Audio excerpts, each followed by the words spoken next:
आइए आज हम डिस्कस करेंगे कूलॉम्स लॉ के बारे में। कूलॉम्स लॉ जो है वो हमारे 2 पॉइंट चार्जेस के बीच में लगने वाले फोर्स के बारे में बात करता है।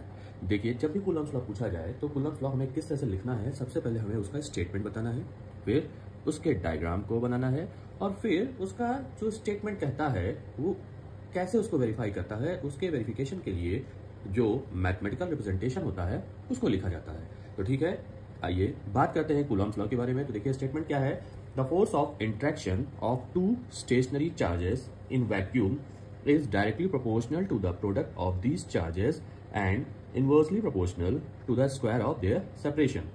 मतलब अगर आप डायग्राम को यहाँ पे देख पा रहे हैं, देखिए एक ये चार्ज हो गया, एक ये चार्ज हो गया, ये दो हमारे बीच में क्या है, पॉइंट चार्जेस। ये 2 पॉइंट चार्ज हमने लिए हैं जिनके बीच का सेपरेशन कितना है, स्मॉल आर, जो कि वैक्यूम में स्मॉल आर डिस्टेंस पर सेचुरेट है, स्टैब्लिश है। ठीक है, ये हमारे कैसे हैं, स्टेशनरी चार्जेस हैं। तो इनके बीच में क्या होगा, एक फोर्स ऑफ इंट्रैक्शन प्रोड्यूस होगा। वो फोर्स ऑफ इंट्रैक्शन किसके ऊपर डिपेंड करता है, नेचर ऑफ चार्जेस के ऊपर। नेचर ऑफ चार्ज का मतलब या तो ये पॉजिटिव होगा या तो ये नेगेटिव होगा। पॉजिटिव होगा तो एक दूसरे को रिपेल करेगा, नेगेटिव पॉजिटिव होगा एक दूसरे को अट्रैक्ट करेगा, पॉजिटिव नेगेटिव होगा तो एक दूसरे को अट्रैक्ट करेगा। वो फोर्स जो होता है, फोर्स ऑफ इंट्रैक्शन, वो कैसा होता है, इसके और इसके। मतलब अगर इसको हमने Q और Q ले लिया है तो F डायरेक्टली प्रोपोर्शनल किसके आएगा, Q और Q के, मतलब Q1 और Q2। इसको Q1 और Q2 कहते हैं, यहाँ पर हमने Q लिया है।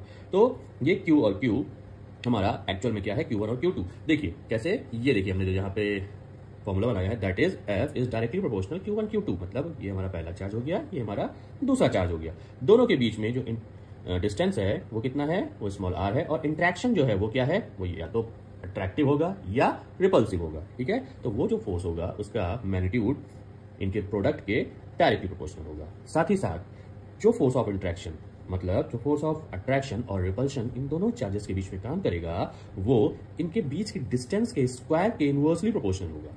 That is F is inversely proportional to 1/r square.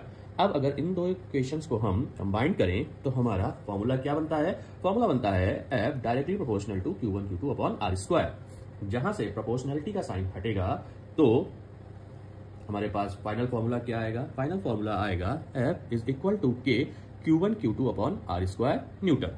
ठीक है, ये हमारी एक फाइनल इक्वेशन हो गई, where K is proportionality constant, जो कि K क्या है, वो एक प्रोपोर्शनलिटी कांस्टेंट है जो कि डिपेंड करता है सिस्टम ऑफ यूनिट्स पे। ओके।